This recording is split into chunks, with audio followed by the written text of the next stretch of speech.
Voilà, c'est parti pour un nouveau numéro de votre émission Au nom de la foi. Sur ce plateau, nous recevons pour vous un grand homme de Dieu. Il est un des grands leaders de l'Église ici en République démocratique du Congo. J'ai cité l'apôtre Alain Badianyama. Il est le président ou le responsable de l'Église Oracle de l'Éternel, mais également directeur de l'école qu'on appelle ABC, qui signifie, évidemment, il va vous donner lui-même les détails de tout cela.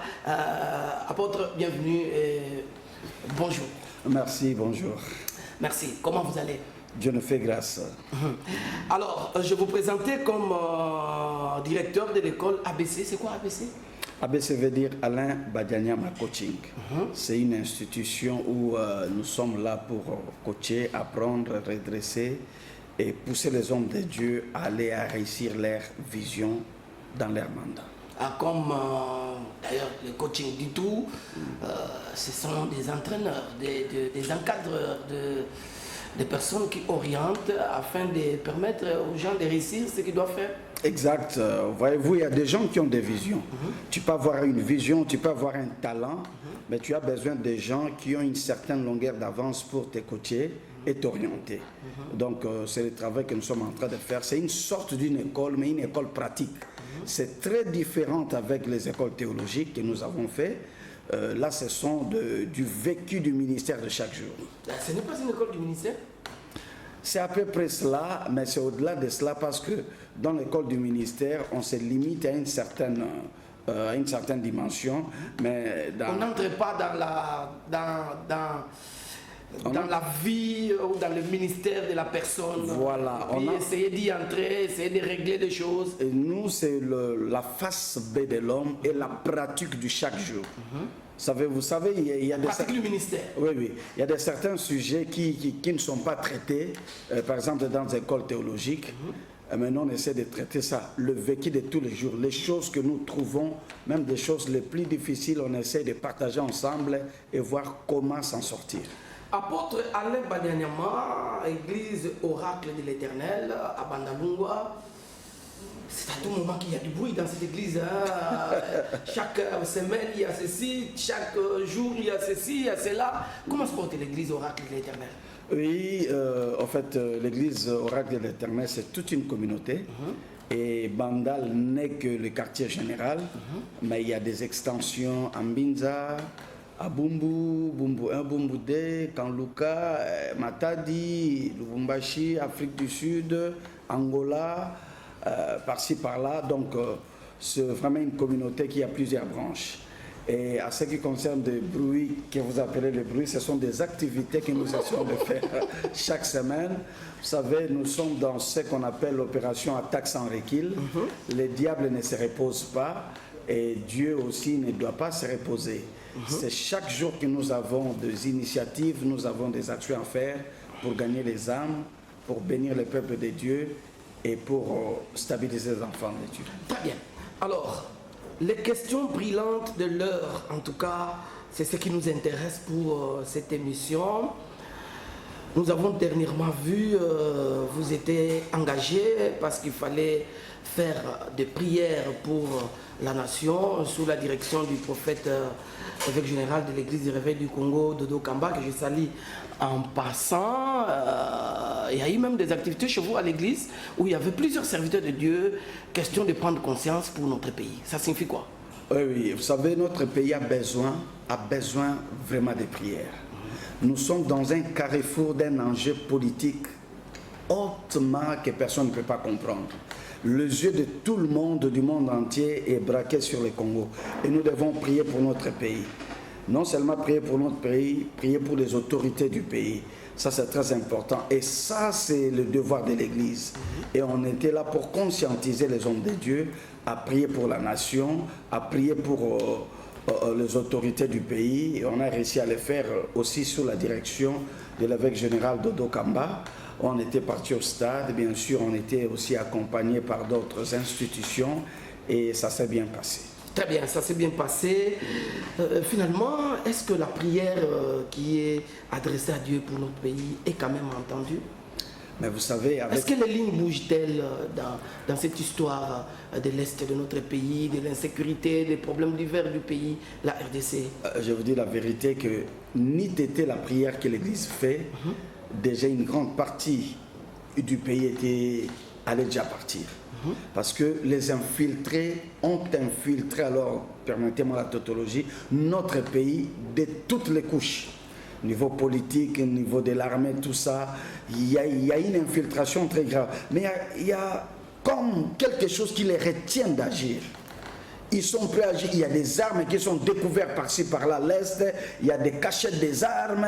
Mais il y a quelque chose qui les retient. On n'arrive pas à expliquer quelque chose qui les retient. Je pense que vous êtes sans ignorer et qu'on a appréhendé quelqu'un dans le mi-cycle même de la chambre basse. Jusque-là, il y a encore des enquêtes, il y a encore... Mais il y a des infiltrés comme ça, des assassinats qui étaient bien orchestrés. Mais il y a quelque chose qui les retenait pour qu'ils ne puissent pas agir. Ça, c'est la prière, ça, c'est l'onction, ça, c'est la main de Dieu. Il faut toujours prier pour la nation parce que si ça commence à tirer à barder dans ces pays, il n'y aura même pas le temps de prier ni de faire quoi que ce soit. Alors, voilà. Puisque le pays est représenté par les chefs de l'État, ici, le président Félix-Antoine Tshisekedi Tshilombo, qui nous a quand même surpris parce que c'est le premier président qui a déclaré publiquement la foi en Jésus-Christ et qui a dédié l'Église, le pays entre les mains du Seigneur. Est-ce que cet événement-là a de l'impact sur le reste et la suite des événements? D'ailleurs, c'est à cause de cela qu'il est en vie jusqu'aujourd'hui. C'est à cause de cela que le pays n'est pas découpé. S'il n'avait pas commencé par cet acte-là, avec tout ce que nous voyons actuellement, la partie sera partie et lui peut-être ne serait pas en vie. Donc le fait de s'élever devant tout le monde et dire « Seigneur, je te donne ce pays, règne, sois le maître » et Dieu prend l'acte, c'est Dieu qui gouverne, c'est les anges de Dieu qui sont en mouvement et ça a eu beaucoup de l'impact. Et c'est là où nous devons comprendre que Dieu reste l'alpha et l'oméga de toutes choses dans ce pays. Donc, comme pour dire que l'Église, l'Évangile, le nom de Jésus a une place dans notre pays?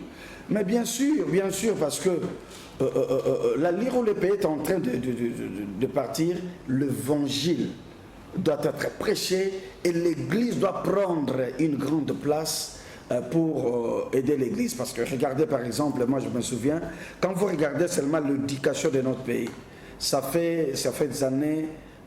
derrière, moi j'étais encore enfant, quand vous entrez dans un bus et que vous voyez un adulte entrer, automatiquement vous vous levez pour donner la place à un adulte. Mais aujourd'hui, il y a ce qu'on appelle les dégrégolades de l'éducation. Beaucoup d'antivaleurs.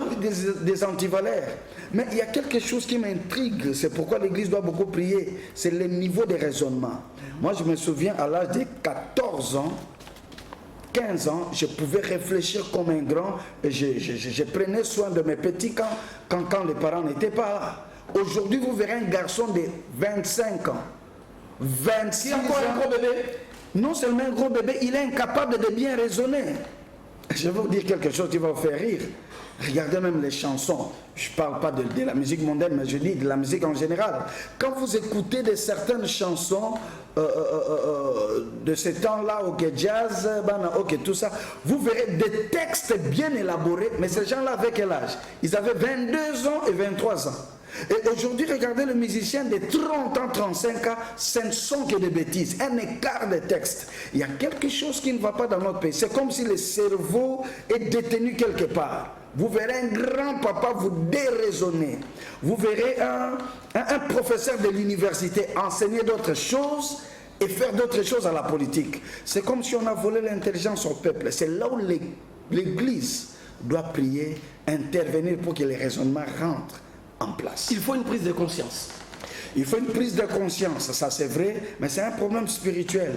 Il faut aussi une prière parce que comment expliquer quelqu'un qui est nation, qui est prêt à vendre sa nation à des étrangers pour avoir quelques pièces d'argent, pour avoir, peu importe les montants, le pays, la nation, on ne la vend pas. Les gens sont prêts à le faire. Et les gens qui sont prêts à le faire, ce sont des professeurs d'université, des grandes personnalités. Il y a quelque chose qui ne va pas.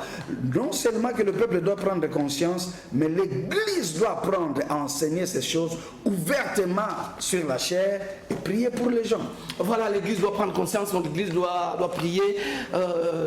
Tout le monde a encensé ici, a glorifié, a rendu grâce à Dieu lors d'une activité où on a vu toutes les grandes têtes, les grands leaders de l'Église se réunir au stade de Martyrs. Je ne sais pas, il y a quelques mois, peut-être 4, 5, 6 mois passés. En tout cas, tous les leaders que l'on connaît, surtout du monde charismatique ou du monde du réveil, étaient là. Bon. Mais après, bon, écoutez, c'est comme si dans l'Église, on fait 5 pas d'avance et puis on recule de 6 pas. Qu'est-ce qui nuit à ce que l'Église ne soit pas toujours soudée de façon définitive? C'est un problème d'intérêt personnel. Il y a certaines personnes qui se croient que sans eux, rien ne peut marcher. Sur la terre, personne ne reste définitive. Il n'y a que le Seigneur Jésus qui est le même hier, aujourd'hui, éternellement. Les hommes peuvent passer, les hommes peuvent changer, mais la nation et les institutions doivent être pérennisées. Il y a certaines personnes qui veulent à tout prix que ce soit eux qui doivent être à la tête de certaines choses. Et ça, c'est pas bon. Si nous essayons d'élever l'intérêt... Mais il existe des élections dans des institutions chrétiennes. Ils peuvent donner leur candidature et puis la base, qui sont des pasteurs, peuvent décider de prendre qui ou qui. Exactement, c'est pourquoi je vous dis, si on a des intérêts égoïstes, on ne verra pas ces chemins-là. Il y a des élections, mais il y a des gens qui veulent à tout prix qu'on parle sans leur nom, les choses ne doivent pas marcher. Il faut que les choses tournent autour d'eux. Malheureusement, c'est la pensée des pauvres. Le pauvre, l'homme qui ne voit pas loin, il veut que les choses tournent autour de lui. Mais l'homme qui va plus loin, il veut que les choses tournent autour de tout le monde. De manière que s'il n'est pas là, la chose doit continuer. C'est un problème de mentalité. Alors on a rendu quand même grâce à Dieu, surtout dans le monde de l'Église du Réveil du Congo qui a fait beaucoup de progrès. On a vu beaucoup de réformes, c'est réalisé, beaucoup d'ordre en tout cas, s'il faut dire ça de cette façon-là. L'engouement des pasteurs, en tout cas tout le monde a glorifié, a essayé d'apprécier des choses qui n'ont jamais été faites, mais avec l'arrivée de l'évêque général Dodo Kamba, beaucoup de choses ont été faites, en tout cas de l'ordre, de la transparence, beaucoup de choses qui ont été faites. On s'attendait quand même que tout le monde dise gloire à Dieu et puis bon, on soutient ce qui est bon. Mais va naître dans votre quartier d'ailleurs, dans votre fief de Bandal, un mouvement qui a semblé un peu balayer de revers de main tous les progrès qui a été effectué par l'institution Église du Réveil du Congo qui pour la première fois dirige même la plateforme de l'ensemble des confessions religieuses. Une telle reconnaissance quand même ou une dignité pour l'Église du Réveil du Congo longtemps marginalisée. Vous n'avez pas cité la chose en question. Je ne m'aurais pas aussi cité la chose en question parce que vous n'avez pas cité. Mais ce qui est vrai, c'est que... C'est connu de tous que nous avons vu des hommes de Dieu comme, comment on l'appelle encore, l'évêque président des AMEC, l'évêque Pascal Mukuna, qui a déclaré qu'il faut que l'institution Église du Réveil du Congo soit dissoute, de sorte qu'on donne place à l'institution, disons pas l'institution, à la plateforme dirigée par le révérend Poyi, qui est le président de l'Assemblée provinciale de notre ville ici à Kinshasa, le Haut Conseil des Églises du Réveil. Et donc on devait faire, selon eux, on devait faire une mutation, anéantir tout ce qui a été fait, qui est déjà une institution qui agit déjà, et puis recréer quelque chose que, bon, ou bien peut-être, je ne sais pas, je n'ai pas bien compris la démarche, mais vous êtes à Bandal, je pense que vous avez vécu toutes ces manœuvres-là dans votre milieu. Expliquez-nous un peu ce quoi. Bon, ce qui est vrai, c'est que j'aimerais vous dire que la première pensée qu'ils avaient, a été balayé. Eux-mêmes, ils ont changé d'avis, j'ose croire. Ils ont changé d'avis parce que c'est impossible qu'une plateforme soit capable de venir engloutir une institution. C'est impossible. Ça, c'est un. Par quel pouvoir? Sur quelle base de texte? C'est impossible. Mais vous savez, le Congolais a deux fois une certaine façon, une manière de faire, c'est de bouger un peu, voir si vous allez trembler ou pas. C'est ce qui a été fait. Mais après, même nos frères, ils ont compris que ce n'est pas faisable. Plusieurs ont changé d'avis parce que j'étais en contact avec certaines personnes. Ils ont dit, bon non, c'est pas comme ça.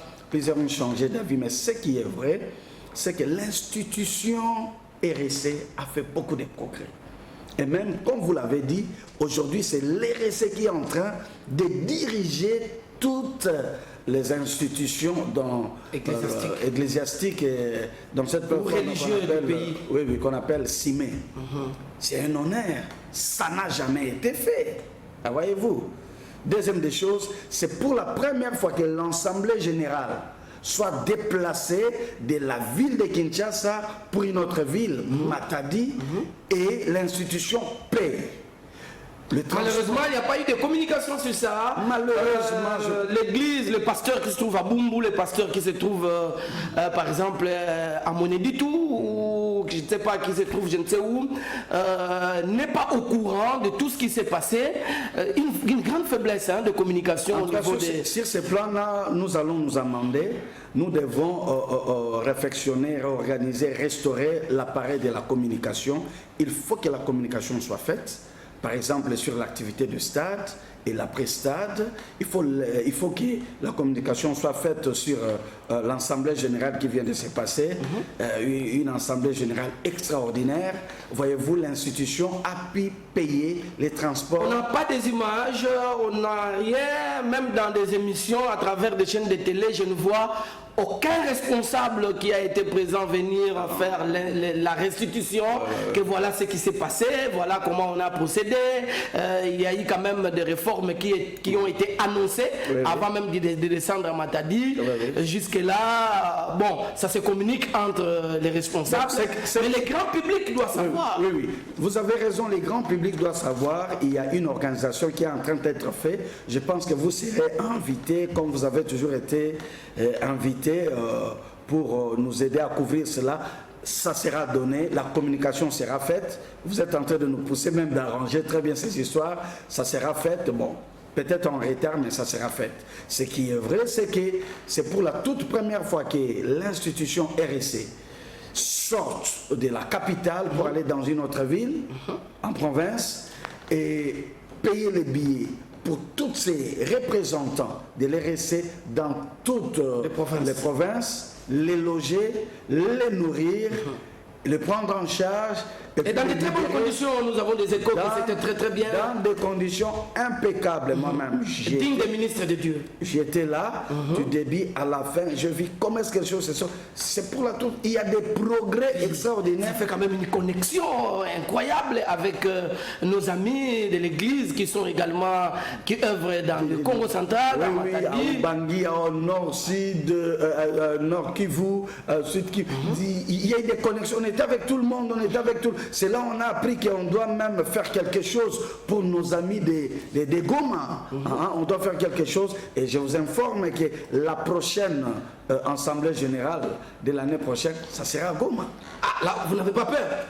Peur de quoi? Parce que c'est toujours le Congo. Je m'excuse si je l'ai annoncé avant, je ne suis pas habilité de l'annoncer, mais c'est ce que nous a... Oui, vous êtes au cadre quand même de l'institution. Oui, mais je pense que des gens habilités pour l'annoncer sont là, ce sont des fuites d'informations, donc on se prépare pour Goma prochainement. Donc l'institution a fait beaucoup de progrès. Et une institution comme ça, il faut que les nôtres viennent pour nous encourager. Les églises bancarisées... C'est du jamais vu, hein? C'est du jamais vu, jamais vu. Si vous voulez acheter votre comment est-ce qu'on appelle, la licence. La licence. Il faut aller à la banque. Aller à la banque. Les choses sont rentrées dans l'ordre. Ça, c'est félicitations. En tout cas, chapeau bas à l'évêque général Dodo Kamba qui a mené cette réforme, cette révolution, cette modernisation de l'église du Réveil du Congo. C'est comme ça que l'église doit prendre ses envols parce que, comme vous le savez, l'église du Réveil du Congo n'a que, à peine on vient de fêter 20 ans, je crois, à peine 20 ans. À peine 20 ans. Donc, il y a encore du chemin à faire. Par rapport à toutes les confessions qui ont des centaines d'années. Nous sommes presque les cadets, voyez-vous. Donc, la personne de l'évêque général de Dokamba, c'est une personne extraordinaire. Il a une tête, il pense, je vous dis, vous n'avez pas d'idée. J'ai eu la chance d'être avec lui, de voir les idées qu'il a sur l'institution. Il a des idées, des projets extraordinaires. Ce que nous avons vu là, ce n'est que de fins projets. Mais il y a encore des projets extraordinaires qui va propulser l'institution de l'avant. C'est quelqu'un qu'il faut soutenir, c'est quelqu'un qu'il faut prier, il faut prier pour lui, pour qu'il soit en bonne santé. En tout cas,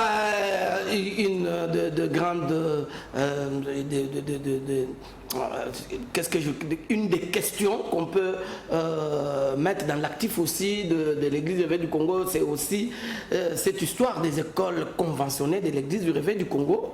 Maintenant, il y a de l'ordre, il existe aujourd'hui des écoles visibles, comme vous entendez, écoles conventionnées catholiques, protestantes, kimanguistes, musulmanes. Aujourd'hui, il y a des écoles conventionnées du Réveil.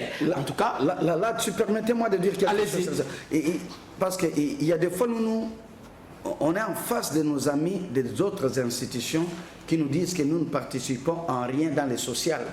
J'aimerais vous dire, sur le plan des écoles, ça a été un des points importants qui a été débattu dans cette Assemblée générale. Nous avons des écoles, des églises de réveil dans toutes les provinces. Donc nous sommes en plus pour le peuple et nous sommes des membres importants, partenaires de l'État qui sont en train de l'aider, et ce sont des écoles qui sont entrées dans le système de la gratuité qui prennent le chef de l'État. Très bien. Donc c'est quelque chose d'extraordinaire. Et ça participe quand même à l'évolution de la société. Exact, exact. Alors voilà, donc malheureusement il y a des gens qui veulent la destruction de l'église du Réveil du Congo comme institution, et qui ne sont même pas là, parce que quand moi je vais dans des activités de l'RSC, de la couverture des activités, des assemblées générales ou des grandes réunions, tous ceux qui désirent le contraire, on ne le voit jamais. Ils ne viennent jamais. Donc ils ne connaissent rien de tout ce qui se passe dans l'église du Réveil du Congo, ils parlent du dehors. Voilà. Cependant, l'église du Réveil du Congo appartient à ses membres, c'est à ses membres de décider, et non pas des gens qui sont en dehors de l'institution. Évidemment, toute la discussion qu'il y avait entre des franges de l'église du Réveil du Congo, toutes ces affaires sont terminées. En enfant de Dieu, tous sont ensemble. Ça quand même aussi, c'est une très bonne chose. Hein? Oui, c'est une très bonne chose. Quand on voit les révérends Bravo qui étaient de l'autre côté, en train de vilipender de l'autre côté, on voit les révérends Sony, maintenant tous ensemble pour une même cause, le nom du Seigneur est quand même glorifié. Je pense que les gens sont en train de grandir et les gens sont en train de comprendre que la réalité, c'est d'être unis, de rester unis pour être fort.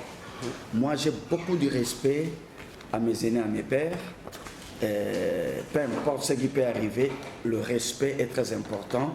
Mais je pense que plusieurs d'entre eux, plusieurs au milieu de nous, sont en train de comprendre qu'il est temps que nous soyons un. Et d'ici là, ne soyez pas surpris de nous voir tous ensemble dans une grande réunion. Très bien. Alors, révérend apôtre Alain Badianyama, puisque vous êtes dans le coaching, il y a un sérieux problème dans le milieu des serviteurs de Dieu, des pasteurs en général, surtout la nouvelle génération, qui prennent du temps à s'insulter à travers... Peut-être s'insulter, c'est trop fort parce qu'un enfant de Dieu ne peut pas insulter, mais il y a des débats irrationnels dans les réseaux sociaux interposés où l'Église est en train d'être jugée ou mise au tribunal de païens à travers des réseaux sociaux. Vous qui faites le coaching d'encadrement des serviteurs de Dieu, surtout les jeunes pasteurs, comment appréciez-vous tous ces ces choses-là. Et qu'est-ce que vous faites pour remettre un peu de l'ordre afin que les jeunes qui viennent aussi dans le champ de Dieu aient aussi un peu de la maturité comme vous? En tout cas, merci beaucoup. Ce qui est vrai, c'est que l'Église est en train de grandir petit à petit. Il y a plusieurs points saillants de discussion qui a été sur la table et sur la voie publique. Et je pense que parmi ces points, il y a un des points que vous avez prévu que nous puissions aussi parler sur le prophétique actuellement. Au fur et à mesure que nous avançons, il y a certaines personnes qui prennent de la maturité, qui changent d'avis. Ce qui est vrai, c'est que quand un homme entre dans le ministère sans prendre assez du temps à côté de son père, à côté d'une église, il risque de faire de fausseté et de dire des choses qui n'ont pas de sens. Le problème, c'est quoi? C'est qu'il n'est pas resté longtemps à côté de son père, il n'est pas resté longtemps dans son église pour apprendre. Nous avons aujourd'hui des ministres de Dieu qui n'ont que... Il s'est converti, il n'a que 2 ans à côté de son père et il sort, surtout qu'il y a aujourd'hui la maladie des ministrus. Je ne suis pas contre ça, j'en parlerai. Tout le monde veut créer un ministère par-ci, par-là. Mais quand vous regardez les parcours à côté de leur père, c'est un parcours de 2 ans, de 3 ans. Cela veut dire qu'il n'a pas appris beaucoup de choses qui pèsent. Il n'a pas assez de bagages. Et quand ils sortent, ce sont des bobards, ce sont des bêtises, ce sont des erreurs graves. Il y a des problèmes de talit qui étaient là, le problème de Kepa, les problèmes de ci. Tout simplement, c'est parce que les gens n'ont pas assez grandi. Et quand on grandit, on touche des choses importantes, des choses essentielles. C'est pourquoi ABC, Alain Badianyama Coaching, est là pour régler ces choses-là. On parle de tout sauf de rien. Des problèmes de couple, des problèmes de divorce, des problèmes sur le prophétique, les problèmes sur la tenue sacerdotale de l'homme de Dieu, des problèmes sur comment parler en public, qu'est-ce qu'il faut dire, qu'est-ce qu'il ne faut pas dire, comment gérer les hommes importants dans votre église, l'éthique et ainsi de suite. Donc ce sont des points, comment opérer dans le surnaturel, comment libérer le miracle. Ce sont des choses que nous sommes en train, comment évangéliser, toucher la nation, ce sont des choses que nous sommes en train c'est pourquoi c'est important que des hommes de Dieu viennent dans de formation et dans nos conférences que nous avons toujours l'habitude de faire. Voilà, mesdames et messieurs, vous êtes très nombreux en train de nous suivre à travers le monde entier et sur nos plateformes, sur toutes nos plateformes sur les réseaux sociaux, King 24 Télévision. Comme vous le savez, nous sommes suivis partout. Merci aussi à vous qui appelez de l'Angola. Vous êtes très nombreux. Les gens de Luanda qui ne cessent d'appeler parce qu'à chaque numéro, j'ai toujours des messages des amis de Luanda. C'est une très bonne chose. Merci également pour les amis de l'Afrique de l'Ouest qui font toujours des messages. Merci également pour vous qui nous suivez à partir de l'Europe de l'Est. En tout cas, on ne vous oublie pas, même ceux qui sont en Pologne, en Ukraine, en Russie, que la paix vous soit transmise à travers cette émission que vous aimez bien suivre à travers toutes nos plateformes. En tout cas, merci d'avoir choisi King 24 Télévision. Nous poursuivons. Si vous avez quelques préoccupations, quelques questions à poser, en tout cas, notre invité répondra à toutes vos questions. Vous avez un numéro au bas de votre petit écran. Vous pouvez l'utiliser, n'est-ce pas, pour poser toutes sortes de questions et notre invité répondra à toutes vos préoccupations. Alors, nous revenons chez vous. Apôtre Alain Badianyama, en regardant l'avenir, y a-t-il de l'espoir pour l'Église? Il y a de l'espoir parce que la nouvelle génération qui est en train de monter, c'est une génération d'espoir. Moi, j'ai la foi en cette génération. Malgré des petites erreurs, malgré les couacs, j'ai beaucoup d'espoir. Pourquoi? Parce qu'un visionnaire ne doit pas voir seulement les erreurs et les fautes de l'enfant. Mais un visionnaire doit voir les potentiels bruts qui se trouvent dans l'enfant et comment les transformer à des potentiels finis. Voyez-vous, Christ, quand il regardait Pierre, Pierre l'a renié même 3 fois. Pierre a coupé l'oreille de Malchus. Mais Christ, voyant en lui un grand leader, il lui a donné la clé. Et il a positionné comme leader. Il y a de l'avenir. Les jeunes gens qui arrivent, ils ont un feu. Ils ont la connaissance. Surtout ce qu'ils ont un esprit très ouvert, ils iront plus loin, je crois en eux, il y a beaucoup de l'espoir. Ah, donc, pas question de conflit de génération dans l'église, parce qu'il y a plusieurs générations. Il y a même certaines vieilles générations de l'époque de Vernon. Nous en avons encore comme du Papa Kelani, qui sont encore là, sur le terrain. Après eux, tous ceux qui sont arrivés, génération, on peut citer de Mouzé Adinabala, c'est la même génération. Il y en a encore quelques-uns qui sont encore en vie. Papa Mbillé, nous avons les Diemo Mutombo, et après vient la génération de Coutinho, de Sony, de tout ça, et puis les générations qui sont venues avec des Giziamina, et vous autres, ainsi de suite, et les nouvelles générations. Parfois, on a un problème de gestion des humeurs, des conflits, des générations. Des autres qui se disent que sont des vieux prophètes, ils disent que voilà, vous avez amiqué, tout ça.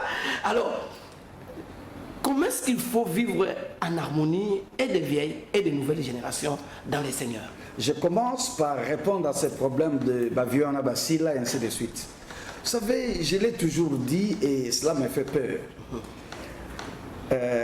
Continuons, je prends la génération, je commence par les générations de Coutinho, de Sony, et c'est la même génération. De mon vieux Albert Kankenza Monambo et les autres. Ces gens-là ont rempli des stades sans Facebook, sans réseaux sociaux. Sans réseaux sociaux, ils ont rempli des stades. Et ils n'avaient même pas de fois de chaîne de télévision. Ils ont rempli des stades. Et quel stade? Stade des martyrs. Un homme comme Sony Kafuta, jusque-là, il a battu les records de croisade en Afrique centrale. C'est le francophone qui a fait le plus de plein. En une seule nuit, il a fait 120 000 personnes à l'intérieur du stade et 50 000 personnes à l'extérieur. Et dans notre génération et les générations qui arrivent, personne n'a fait la moitié de ce qu'il a fait. Voyez-vous? Donc ces gens-là avaient Dieu et ils ont encore Dieu. Ils ont un mot à dire. Ils ont des églises stables. Et si nous montons la génération de Papa Vernon, d'Aïdi Nabala, ces gens-là n'avaient pas la télévision, mais ils nous ont montré le chemin, ils ont montré Dieu. Il y a eu des miracles incontestables. Des aveugles voyaient, des paralytiques marchaient. Ils nous ont donné les goûts et vous sentez les réveils. En leur temps, les bars fermés. En leur temps, les terrasses n'avaient plus de place. Mais si aujourd'hui, les magiciens abandonnaient la magie, ils venaient donner leur fétiche. Comme à l'époque des apôtres. Ils avaient Dieu et ils nous ont montré Dieu. La génération d'aujourd'hui, la génération d'aujourd'hui doit encore rechercher Dieu. Pourquoi je dis ça? Pourquoi je dis ça? Parce que la génération d'aujourd'hui a des vestes. Oh, des vestes? Oui. La génération d'aujourd'hui a des voitures, des jeeps, a des Facebook. La génération d'aujourd'hui a beaucoup de choses. Mais il faut démontrer Dieu et libérer les vents de réveil. C'est ce qui manque encore. Au lieu de se chamailler, celui-ci le plus grand, démontrons Jésus, démontrons Dieu. Savez-vous qu'aujourd'hui, les gens ne pleurent plus sur leurs péchés. C'est-à-dire qu'il y a un fond qui est en train de manquer. C'est pourquoi je dis, la nouvelle génération a presque tout, mais ils doivent chercher davantage les seigneurs. Chercher davantage Jésus.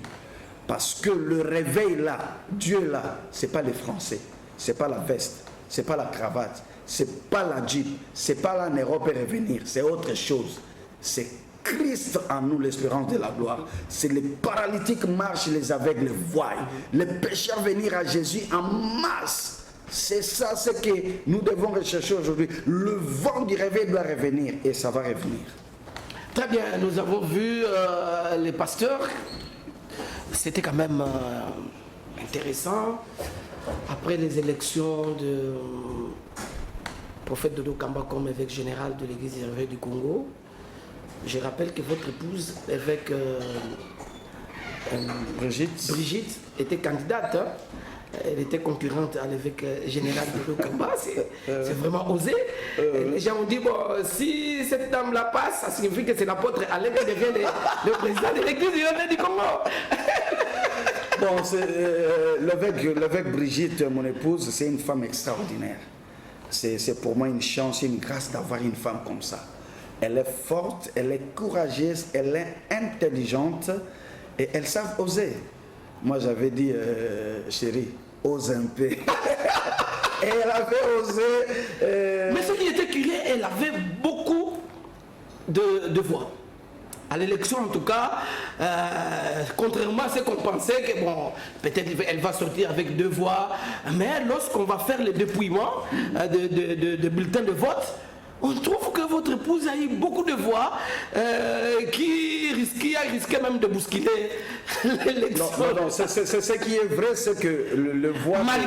Malgré qu'à la fin, elle a dit qu'elle a désisté. Mais curieusement, les gens l'ont quand même voté. C'est ce que je dis, c'est-à-dire qu'elle avait donné son discours et après elle a dit qu'elle préfère désister pour donner la chance au candidat qui était là, l'évêque général, de faire des affaires, de continuer. Ouais. Elle sentait que l'évêque général s'était mieux préparé.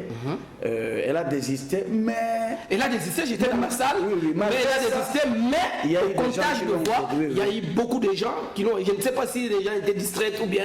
Bon, ils voulaient seulement, c'est une façon de donner un message que malgré que vous avez désisté, mais nous voudrons que vous soyez là. Et la sagesse a fait aussi pour l'évêque, la personne qui a été élue, de prendre tous ces gens-là et d'être avec eux dans ce gouvernement. La sagesse a beaucoup fait pour l'évêque général de fédérer tout le monde autour de lui et c'est quelque chose d'extraordinaire.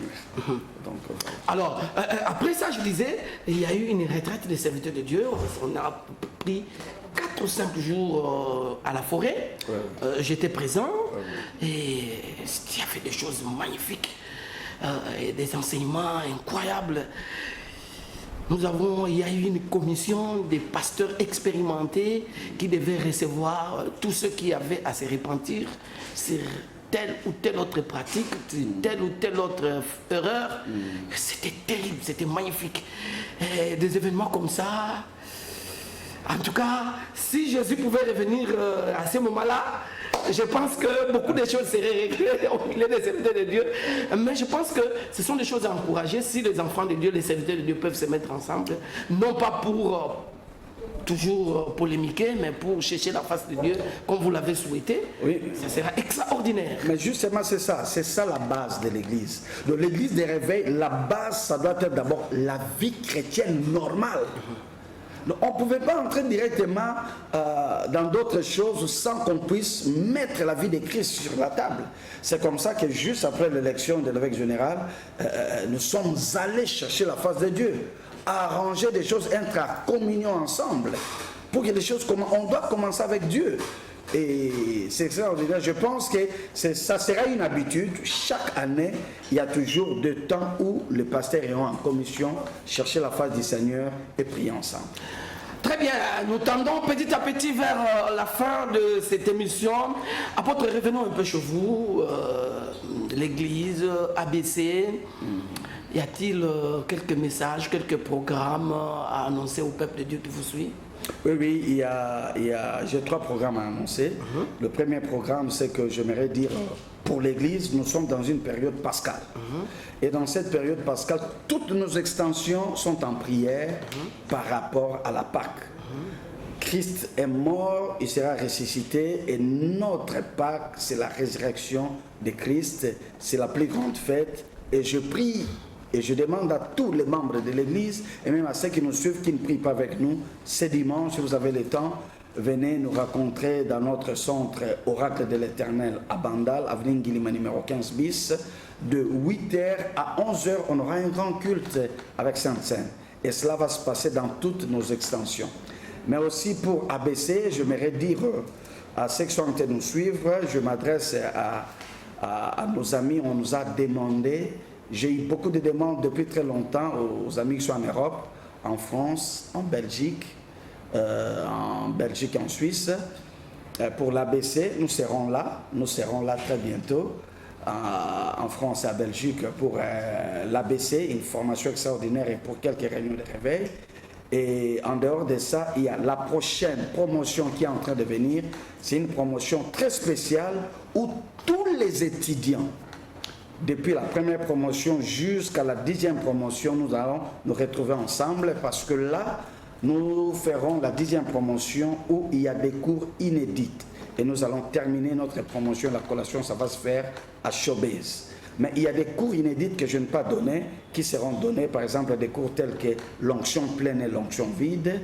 Ce sont des cours extraordinaires à suivre.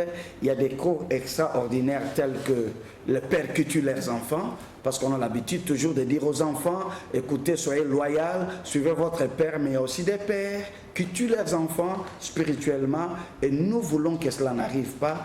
Il y a des cours extraordinaires sur comment gérer les hommes le plus important. Donc, ce sont des cours comme ça. Donc, je demanderai aux gens de commencer déjà à prendre inscription avec nous sur le numéro que nous aurons à donner. Donc, c'est le 09 98 121 140. Vous pouvez répéter 00 243 9 98 121 140. Et l'adresse de l'église à Bandal? L'adresse de l'église, c'est la commune de Bandalungwa, quartier Adoula, avenue Ngilima, numéro 15 bis. C'est derrière la maison communale, référence école Ango Ango. Et la dernière des choses que j'aimerais donner comme message, ça c'est pour la nation.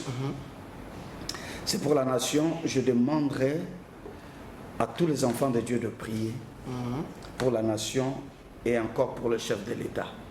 C'est très important. Nous avons vu des plans, des assassinats démasqués. Ça, c'était leur plan A.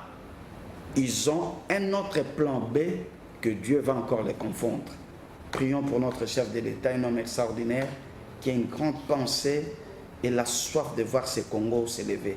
Prions aussi pour les forces armées qui sont au front. Que Dieu leur donne la force pour qu'ils puissent aller de l'enfant. Et puis, la dernière des choses, c'est de prier pour le nouveau gouvernement qui est en place. Ah oui. Que Dieu leur donne la sagesse. Nous demandons cette fois-ci à nos dirigeants, à nos ministres, s'il vous plaît, travaillez pour le peuple. Ne travaillez pas pour vos intérêts et pour vos ventres. Travaillez pour le peuple. Il y a des problèmes sérieux sur le plan social, des problèmes de routes, des problèmes de salaire. Travaillez pour le problème des prix. Chaque commerçant met son prix et à la merci de... Voilà. Donc, et puis, je demanderai aux autorités qui sont habilitées d'essayer de régler ces trois problèmes qui nous tracassent. C'est le problème du courant. C'est pas normal à ces temps ici que nous puissions avoir dans cette ville comme Kinshasa des endroits où quand le courant arrive, les gens acclament. Courant zong, ils font la fête. C'est une aberration. Les enfants crient, ils dansent parce que le courant est là. Oui, c'est une bêtise. Et deuxième des choses, réglez-nous le problème de Koulouna. Le Koulouna, là, s'il y a moyen de faire ce que vous pensez là, vous avez peur de faire ça, faites ça. Je ne dis pas quoi, mais vous comprenez ça. Réglez-nous les problèmes de Koulouna. C'est très important. Et puis ça, aidez-nous avec les problèmes. Aidez-nous avec les problèmes, s'il vous plaît, des routes. Parce que vous savez que la plupart des routes sont à réhabiliter, mais il y a de l'eau qui entre encore. C'est parce que tout simplement les caniveaux... des inondations dans ce pays. Non, c'est un problème des caniveaux. C'est-à-dire qu'on enlève la saleté qui rentre encore et l'eau déborde sur la route. Si on essaie de faire ça, ce sont des problèmes sociaux qui vont énormément nous aider. Très bien. Voilà. Voilà, c'est par ici que nous mettons un point final à cette émission. Merci, apôtre Alain, d'avoir répondu à notre invitation. Merci à vous de m'avoir reçu. Je suis très content. Je vois encore très beau, bien habillé. Voilà les amis, fin de cette émission. Merci mesdames, merci messieurs, à tantôt.